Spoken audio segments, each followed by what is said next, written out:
வாங்க இந்த பனக்கிழங்கு கொழுக்கட்டை எப்படி செய்யலாங்கிறத பார்த்துடலாம். பனக்கிழங்கு வந்து 4 எடுத்து வச்சுருக்கிறேன். பொதுவாக பனக்கிழங்கு வாங்கி அதை அவிக்கிற மெத்தட் எல்லாருக்குமே தெரியும். உப்பு போட்டு தண்ணியில் போட்டு பண்ணுவாங்க.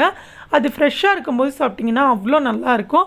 அதே நெக்ஸ்ட் டே அப்படின்னு பார்த்தீங்கன்னா கொஞ்சம் ஹார்ட் ஆகிடும். இன்றைக்கி நான் உங்களுக்கு கொழுக்கட்டை செஞ்சு காமிக்க போகிறது எதில் அப்படின்னு பார்த்தீங்கன்னா பனக்கிழங்கு வாங்கி அவிச்சு இது நெக்ஸ்ட் டே இருக்கிற பனக்கிழங்குல தான் நான் இன்றைக்கி கொழுக்கட்டை செஞ்சு காமிக்க போகிறேன். ஃப்ரெஷ்ஷாக இருக்க பனக்கிழங்குல வந்து செய்யலாம், நல்லா சாஃப்டாக இருக்கும். அதே நீங்கள் நெக்ஸ்ட் டே பண்ணிங்கன்னா அது வந்து உள்ளே இருக்க பூர்ணம் வந்து சாப்பிட்றப்போ ரொம்ப ரொம்ப நல்லாயிருக்கும். ஃபஸ்ட்டு நான் பனக்கிழங்க எல்லாத்தையும் உடைச்சி தோலெல்லாம் நம்ம பொதுவாக உடைச்சோன்னே இப்படி திருப்பி எடுப்போம் பார்த்தீங்களா, அந்த மாதிரி ரிமூவ் பண்ணி நான் எடுத்து வச்சிடுறேன், ரொம்ப எடுக்காமல்.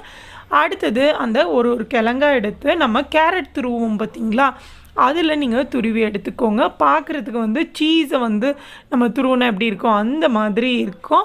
இப்போ நான்